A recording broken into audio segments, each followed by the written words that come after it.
আমাদের ইউনিভার্সিটিতে আজকে থেকে 10-11 বছর আগে, এই গল্পটা আমি অনেক জায়গায় বলি, আমার ফেসবুক অ্যাকাউন্টেও লিখেছি। 10-11 বছর আগে একটা স্টুডেন্ট আসতো, খুবই অর্ডিনারি ব্যাকগ্রাউন্ডের, বুঝতে পারছো, মানে কাপড় চোপড় দেখে বোঝা যায় একটা কাপড়ে বারবার পরে আসে, খুবই ক্লান্ত চেহারা, খুবই ঘর্মাক্ত চেহারা, বেতন দিতে পারছে না ঠিক মতো, বারবার তোমার ডিফল্টার হয়ে যাচ্ছে, আর ক্লাসে আসতো দেরি করে, কিন্তু ক্লাসে খুব ভালো আনসার করতো।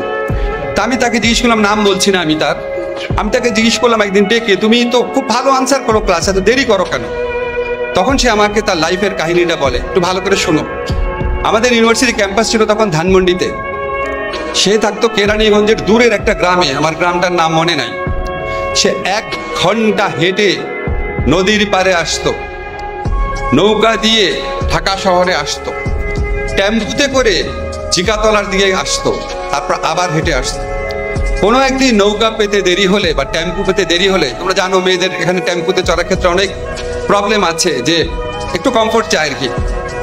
এই শুধুমাত্র যাতায়াতের জন্য তার দিনের পর দিন দেরি হতো, দিনের পর দিন, এবং ফি দিতে পারতো না, ফাইন হতো, খুব খারাপ অবস্থা হতো, এত কষ্ট করতো মেয়েটা। যাই হোক, আমি স্টেট ইউনিভার্সিটিতে আমাদের যে প্রেসিডেন্ট আছেন, বোর্ড অফ ট্রাস্টিজেন, তাকে পুরো ঘটনাটা বললাম। Is a nice person. উনি তার জন্য ওনার আমাদের যে লাইব্রেরি আছে সেখানে একটা পার্ট টাইম কাজের ব্যবস্থা করে দিল। পার্ট টাইম কাজের ব্যবস্থা করলো, মাসে বেতন মাত্র 5000 টাকা। সে সকালবেলা চলে আসতো, অনেক লাইব্রেরিতে কাজ করতো, ক্লাস করতো, খুব কষ্ট করতো।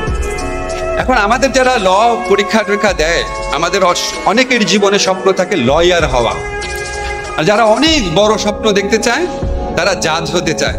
বিকজ তোমরা জানো জাজ ইজ ভেরি কম্পিটিটিভ এক্সাম, ঠিক আছে? 1 লক্ষ ল স্টুডেন্টের মধ্যে থেকে হয়তো 100 জন জাজ হয়, ভেরি কম্পিটিটিভ। আমাদের ঢাকা ইউনিভার্সিটি, এখান থেকে যদি 100 জন পরীক্ষা দেয়, শেষ পর্যন্ত 20-25 জন জাজ হতে পারে, এটা সবচেয়ে বেশি। অনেক বাংলাদেশে প্রাইভেট ইউনিভার্সিটি আছে যেখান থেকে এখন পর্যন্ত কেউ জাজ হতে পারে নাই, এখন পর্যন্ত পারে নাই। অনেক পুরনো, আমাদের স্টেট ইউনিভার্সিটি থেকে পুরনো, তাও জাজ হতে পারে নাই। তা আমি যখন মেয়েটা ভালো রেজাল্ট করছে, একটা স্টেজে বললাম, তুমি লয়ার হওয়ার পরীক্ষার জন্য প্রিপারেশন নাও। সে আমাকে দেখি কিছু বলে না। আমি বললাম, কেন প্রিপারেশন নিচ্ছ না কেন?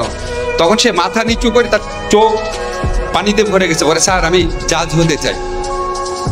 আমার এত দরিদ্র ঘরের একটা মেয়ে এত কষ্ট করছে, তার জীবনে এত বড় স্বপ্ন।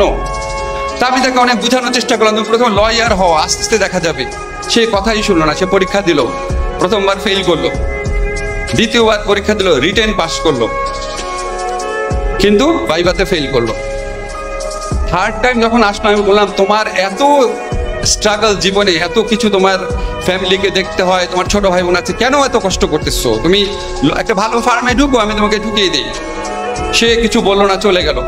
তারপর আমি তাকে ভুলে গেলাম, কারণ তোমরা জানো যে জুডিশিয়ারি পরীক্ষা 1 বছর 1.5 বছর পর হয়।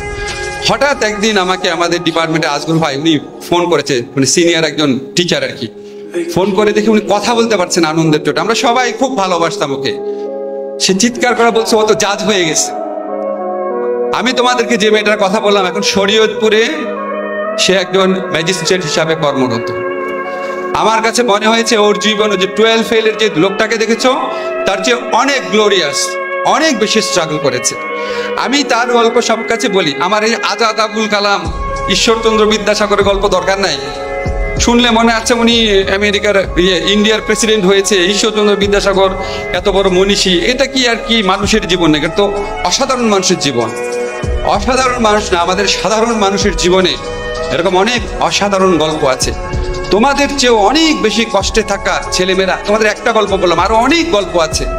আমি শিওর আমাদের চৌধুরী মফিজুর রহমান স্যার, উনি ওনার অনেক স্টুডেন্টদের এরকম গল্প বলতে পারবে। সাধারণ পরিবার থেকে এসে কষ্ট করে, পরিশ্রম করে, ডিটারমিনেশন রেখে জীবনে সবচেয়ে বড় জায়গায় গেছে। আমি তোমাদের এই গল্পটা বললাম এটার জন্য যে 12 ফেইল কোনো সিনেমা না, এর চেয়ে অনেক বড় বড় বাস্তব ঘটনা ঘটে, এবং তোমরা প্রত্যেকে যেন সেই বাস্তব ঘটনার নায়ক হতে পারো। এই দোয়া আমি তোমাদের জন্য করলাম, এই ইন্সপিরেশন যেন তোমাদের মধ্যে থাকে। পারবে না হতে? আচ্ছা, গুড।